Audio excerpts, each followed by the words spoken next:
This is North Lake Whisperer. This is my second whisper, and I am whispering again, sitting on the terrace of my house. It is almost midnight, August the 17th. First of all, thank you very much to anyone who has watched my first video and to everyone who has commented my first video. You are welcoming me in the whispering community. It was really kind, and I really appreciated it, so thank you from the bottom of my heart. My first whisper video is dedicated to one of my favorite bands, which is The Cure. I have decided to split their career into several periods, and in this whisper I will take in consideration the first part of their career. So let's start very easily, very quickly, without going into deep, just giving you my impressions. It is 1979, and the band The Cure is formed by Robert Smith, the leader, singer and guitarist, bass player Michael Dempsey, and Lawrence Tolhurst, the drummer. We are in the late 70s. The 70s are the years of punk music, but towards the end of the 70s there is a new style, a new musical category, which is called New Wave. New Wave owes a lot to punk, but the rage of punk is no more.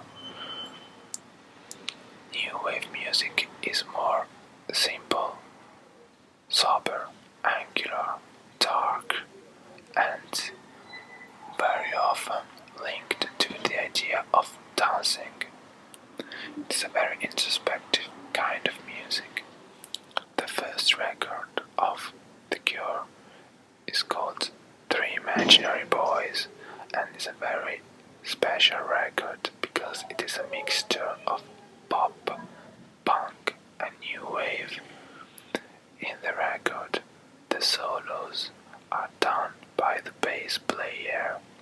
The guitar style of Robert Smith, the unique guitar style of Robert Smith, is already there, and even his very evocative voice is there.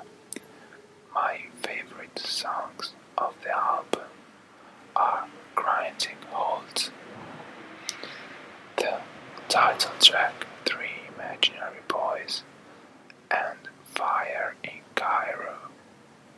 Fire in Cairo especially is a very interesting song, a very fun song, and there is this part in the song where Robert Smith actually spells the title F-I-R-A-I-N-C-A-I-R-O. He sings, and it is beautiful. I remember the first time listening to it, I was going mad. I thought it was very genius. But this period does not last long, because starting from 1980, The Cure changed a lot. First of all, we have this new bass player coming into the lineup in 1980. He's Simon Gallup, and in my opinion, he is the best bass player ever. His bass lines are very evocative, very melancholic, but also very straight, very easy. You can play them without being a bass genius, but they are actually always creating this melancholic but also powerful atmosphere. With Simon Gallup, The Cure released their second album in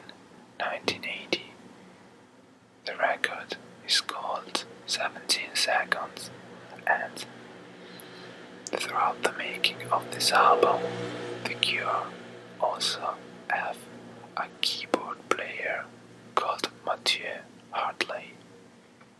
Mathieu Hartley will leave the band just after the release of the record. In 17 Seconds, there is one of my favorite songs, maybe my favorite song of The Cure, which is called A Forest, and which is also the first single of the album. Listening to A Forest, you can understand how much the band have changed. The pop spirit of Three Imaginary Boys is completely disappeared. The opening track is an instrumental track, which is something like a funeral tune. Then we have another amazing tune called Play for Today. You can hear that the band has turned into a new wave, dark wave band. Listening to Play for Today. Play for Today is actually a great tune. You can dance to. But there is also this trace of sadness and anxiety, which actually is a big part of the tune and of the album itself. Towards the end, The Cure gave another special track, which is called M, simply M, a very sad tune, but again a tune you can dance to. I like it very much. In 1981, we have third record. The third record is called Faith. The whole album is even darker, and actually it is inspired by faith, the idea of faith in a God, and the thought of death. So death comes into the landscape of the Cure songs, and it won't leave for good. I like Faith, even though I prefer 17 Seconds. Faith is definitely a hard album, but it actually is a preparation to their fourth record, which comes out in 1982 and is called Pornography. Pornography is actually their dark masterpiece, or so a lot of people said. The first line of the first song of the album goes, "It doesn't matter if we all die," so you can actually understand the mood of the whole record. It is much more heavy.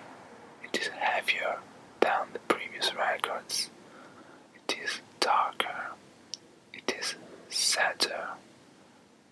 And there are these long songs with the powerful drums and effective guitars